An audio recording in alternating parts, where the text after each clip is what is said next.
नमस्कार, अनुपमा स्वादिष्ट पाककृतीमध्ये आपलं खूप खूप स्वागत। आज आपण बघूया डिंकाचे लाडू, थंडीमध्ये केला जाणारा महत्त्वाचा पदार्थ। यासाठी मी इथे 200 ग्रॅम खाण्याचा डिंक घेतला आहे।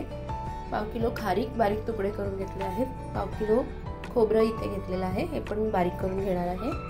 एक वाटीभर बदामाचे बारीक तुकडे, काजूचे तुकडे आणि आवडीनुसार अजून थोडे ड्राय फ्रूट्स आणि थोडं तूप लागणार आहे आपल्याला डिंक तळून घेण्यासाठी।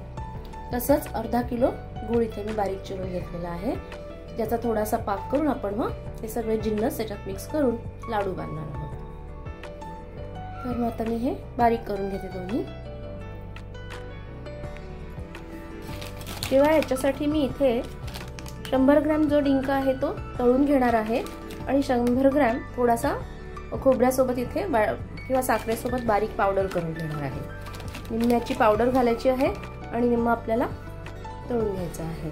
तसेच ट्रिक म्हणजे काय तर खारीक आणि खोबरं एकत्र वाटलं तर आपल्याला इझिली वाटता येईल।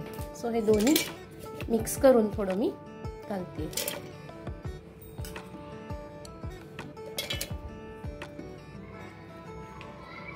अशा प्रकारे आपल्याला इझिली वाटता येईल ते।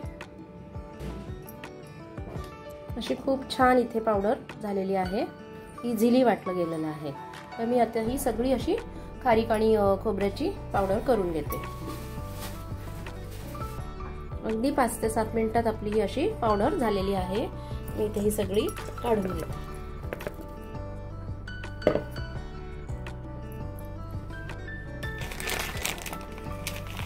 आता मी इथे 100 ग्रॅम डिंक काढून घेते आहे, तो जरा साखरेसोबत मी वाटते, त्याची पावडर आपल्याला मिळेल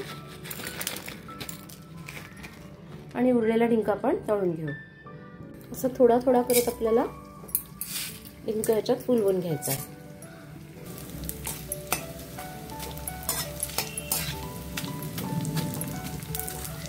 तळण्यासाठी व्यवस्थित तूप घालायचंय, त्यामुळे मग डिंक छान फुलतो।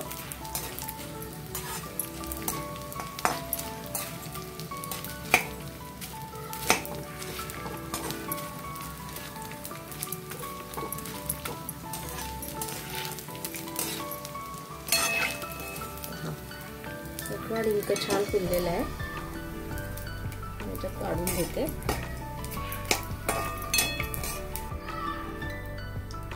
आता हा सगळा डिंक इथे तळून झालेला आहे। 100 ग्रॅम जो डिंक होता तो। आणि आता हे थोडंसं तूप आहे, याच्यामध्येच मी हे बदामाचे तुकडे आणि काजूचे तुकडे असे थोडेसे पटकन तळून यामध्ये घालून देणार। त्याच्यातच आता काजू पण मी तळून घेते। अगदी झटपट आपले काजू पण तळून होते, ते पण मी इथे असे काढून घेते।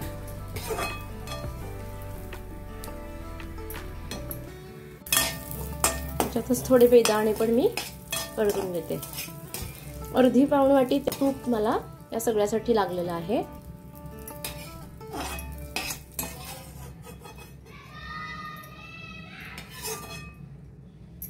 याचा पाक करण्यासाठी आपण थोडं इथे पाव वाटी तूप इथे घालूया।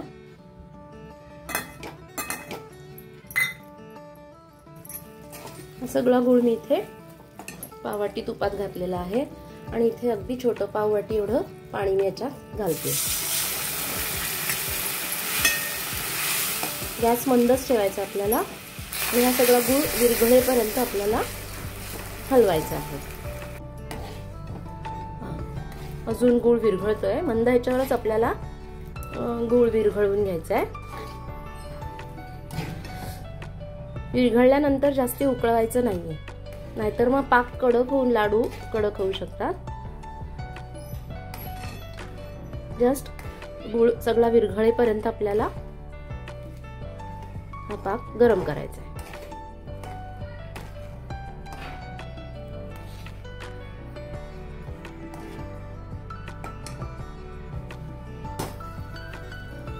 सगळा गूळ विरघळला आहे। या स्टेजला आपण इथे वेलची पावडर घालूया आणि थोडी सुंठ पावडर आणि मी गॅस बंद करते।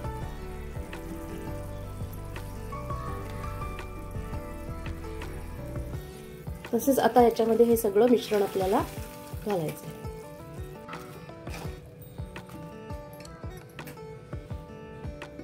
ही वाटलेली डिंक पावडर आहे ती पण आपण याच्यातच घालून घेऊ आणि हे सगळं आता मिश्रण छान मिक्स करून घ्यायचं आहे.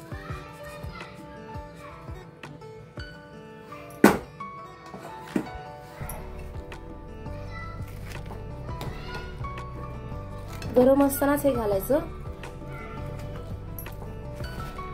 आणि कोमट असतानाच ह्याचे लाडू बांधायचे.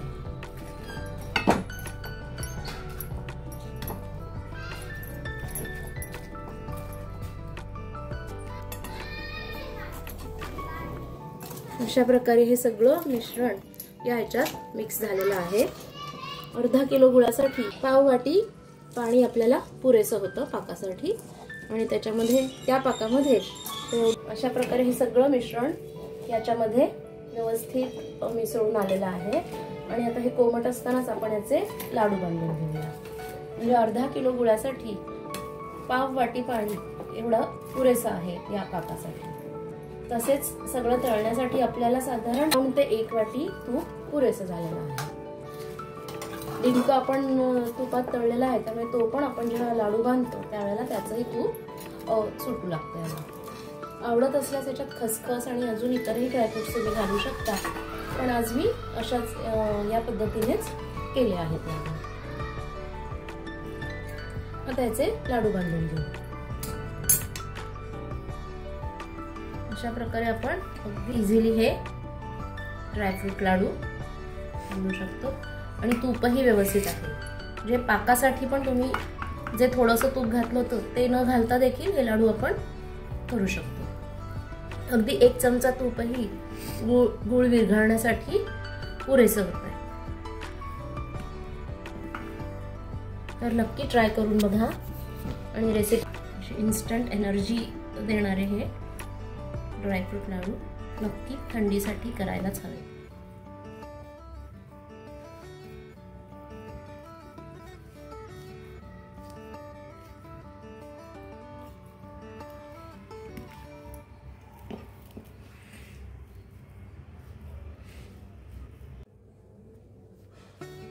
अशा प्रकारे आपले व्यवस्थित लाडू तयार झालेले आहेत डिंकाचे.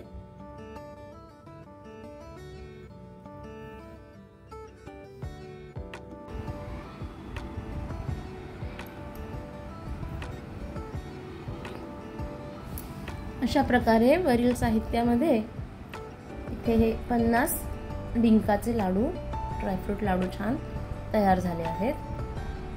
अतिशय खुसखुशीत व्यवस्थित इझिली असे बनवता येतील असे छान लाडू हे तयार झाले आहेत.